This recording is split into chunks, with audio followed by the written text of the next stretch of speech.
Good afternoon. I am Chrissy from Up the Windy Lane, and we are out foraging today. And if you know what this is, it is beautiful and golden right now. This is fall time, and so we are foraging for goldenrod.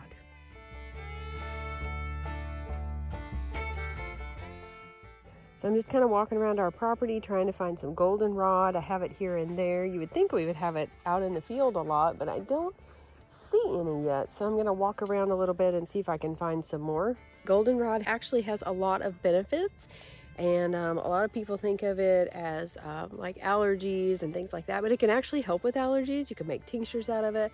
You can dry it and you can make teas, all kinds of good things. What I'm going to be doing though is I'm going to take it all in. I'm actually going to freeze dry it, and then I can use it for what I want to later. I can powderize it.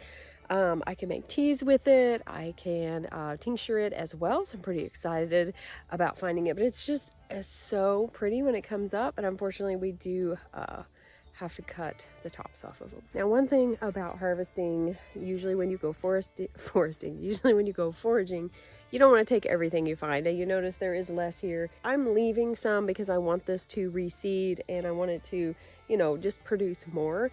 I believe though the plants will be fine. They'll come up next year, but I don't want to take all of it. So we're going to find some other spots as well. So I have my little basket and we're just going to take it and we're going to go find some more. There's another little spot over here by the fence row. Just got a few hanging out. So I'm going to take a few of these and add to the basket. So you can see here that I did find a little bit more. I did run out of time for the video that day though. We did have somewhere to go. I got it freeze dried, got it out of the freeze dryer. It didn't take very long with it just being mainly flowers. I did pull all the leaves off of there and get it into the jar. I made kind of a mess because when things are freeze dried and those little bitty flowers were kind of going everywhere. But I did manage to get most of them into the jar so that I could make a nice warm cup of tea.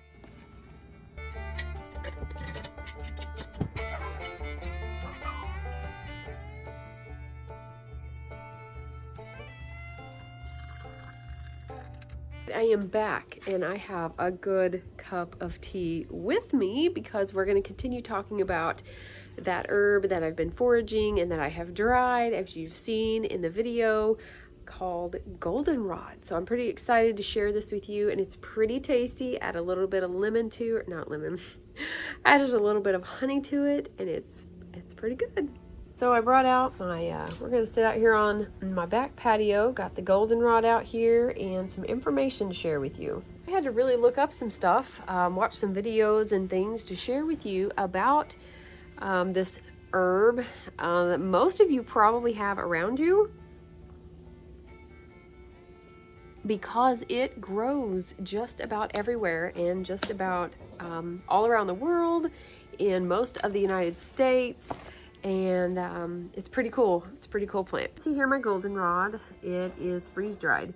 So I did freeze dry it as you saw in those videos, and I removed, if you can actually see that, you can just see the stems. So I removed as much of the leaves as I could, because it's important to harvest those leaves if you're going to use them medicinally before the plant actually flowers. Next year, now that I know where the plants are and I know that I have enough, I will probably have to mark it on the calendar in early spring when they start coming up to go ahead and pick some leaves. So the great thing about this plant is that you can actually harvest it vigorously throughout the season, even in the growing season, and it will keep growing. Now, of course, you just don't want to keep doing that because it will eventually probably not flower and you won't get the flowers and you won't get that part. But you can use the whole plant. You can use the aerial parts, which are the flowers and the leaves.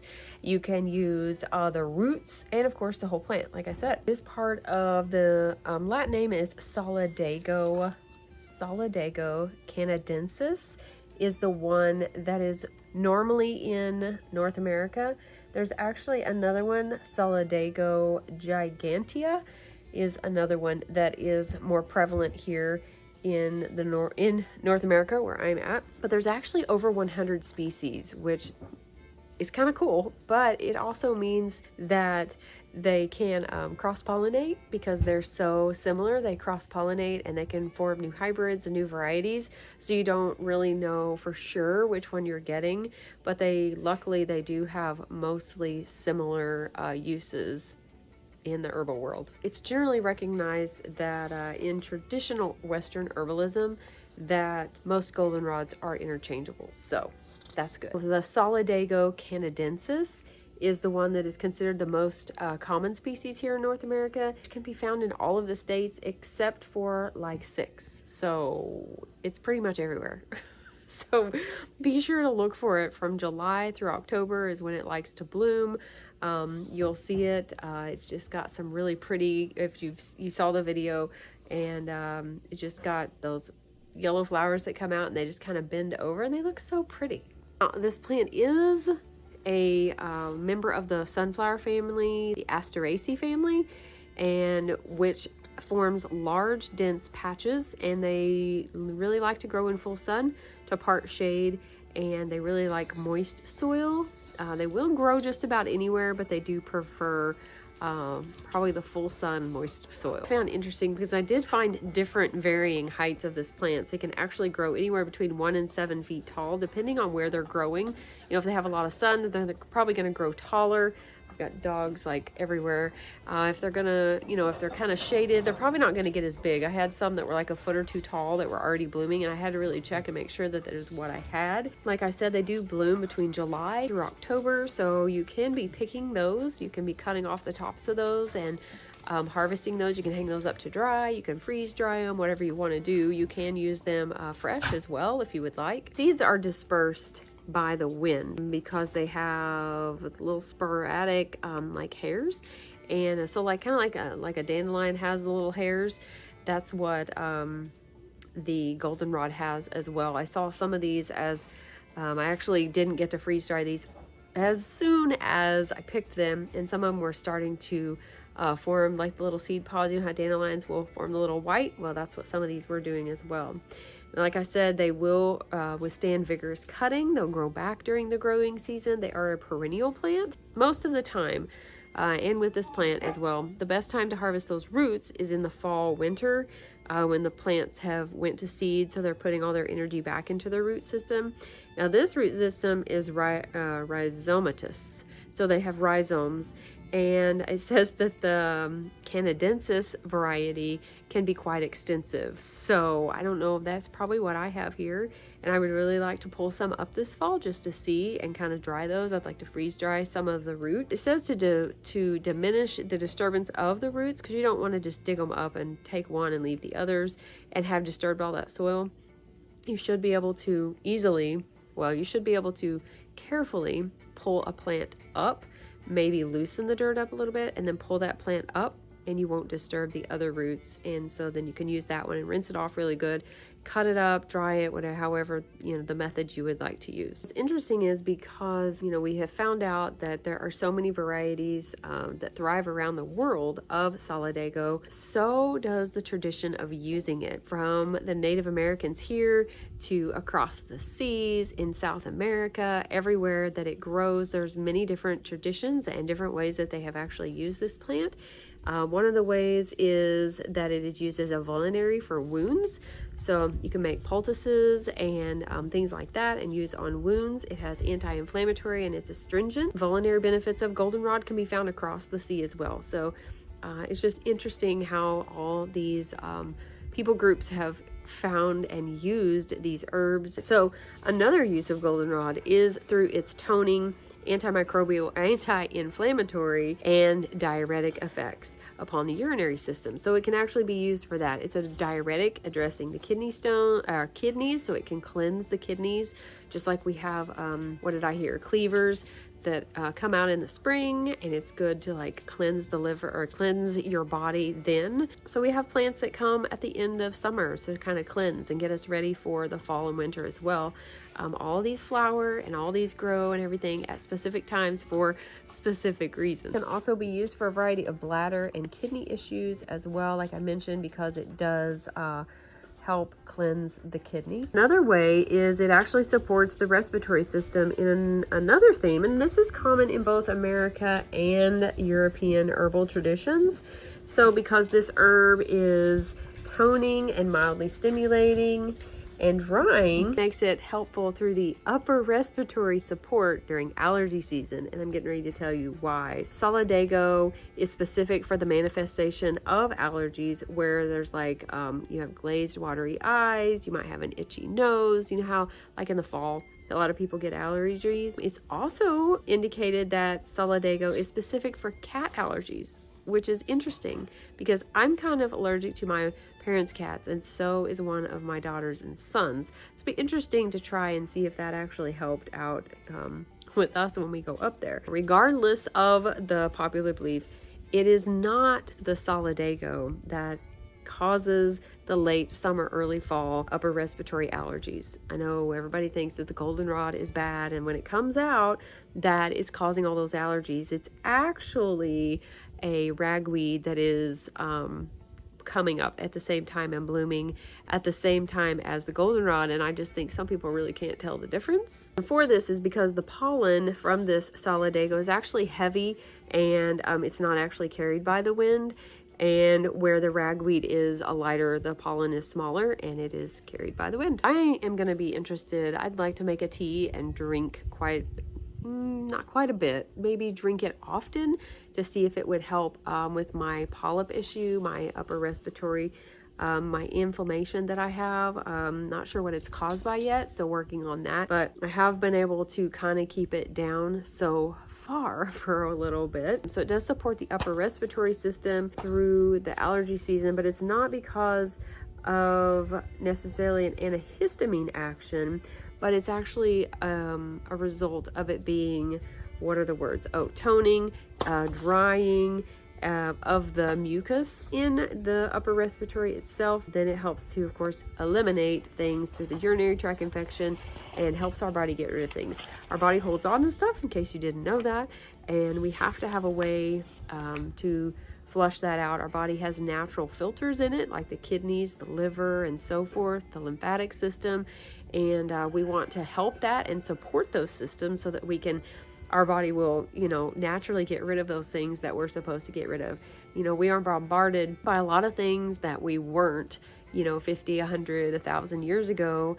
And now I think our body's just kind of like, I'm not sure what to do that. I'll just hang on to it till I figure it out, maybe. I don't know. So as we've seen, the skin, the respiratory, the urinary systems, many of these indications can also be linked to the astringent toning actions of this species. It talks a little bit about dosage. I'm going to show you that. It does vary by author and, of course, age. These are adult doses, just to give you an idea.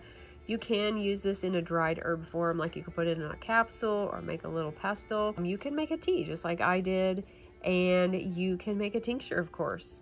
I've not made a fluid extract. I'm not sure exactly what that is talking about, unless it's talking about just a lesser alcoholic to where it wouldn't be necessarily a tincture. It's been really hard, actually, from all the books I have to find information about Solidago goldenrod. So this is the one from David Hoffman's Medical Herbalism, which is one of the very first books that I purchased. It does have a lot of good information in it, and it does give you information about the herbs, the actions, the indications, safety considerations, and of course the preparations and dosages, which this is where a couple of those came from in that paper I just showed you. But all of my other herbal books did not really list this herb. I looked it up by the common name goldenrod and by its Latin name Solidago canadensis. Could not find a whole lot. I have found more online through my herbal course, which I am loving, by the way. I am in my second course now. I'm in the intermediate. I went through the introductory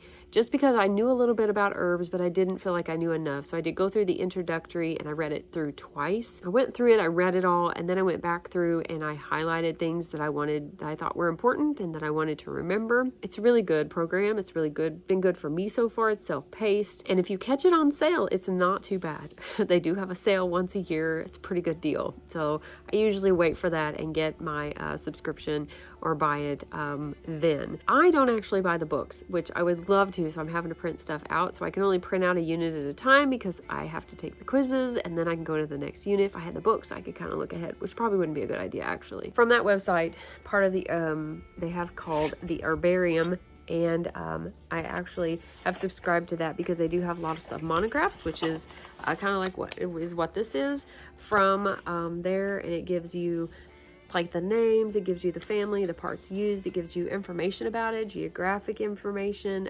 uses, safety considerations, all kinds of stuff like that. And really that's where I got most of my information from today, and a little bit from David Hoffman's book, but most of it came from that and a video or two that I watched. Just interesting to find out what other people are using. But I hope you enjoyed this. I don't feel like I'm watching the dogs. They're totally tearing up these old cushions in the yard. This is why we don't have super nice things or anything between grandkids and dogs. I don't know. Yep, that's what I'm looking at. Some of my mess over there, they haven't cleaned up yet, and they're just having a good old time. But anyways, I'm going to finish my goldenrod tea that's actually pretty tasty, I gotta tell you. So this would be a good herb to use. You can mix it with some others, do whatever you like, and make some teas and have some fun with it. So be sure to check the links underneath here. I've got links to the herb classes that I take. I've got some other links down there you could look at if you want to start freeze drying some things. That's the freeze dryer that I use. If you have any questions, let me know because I would love to answer them. So be sure to like and subscribe, and don't forget to be lovely lights today.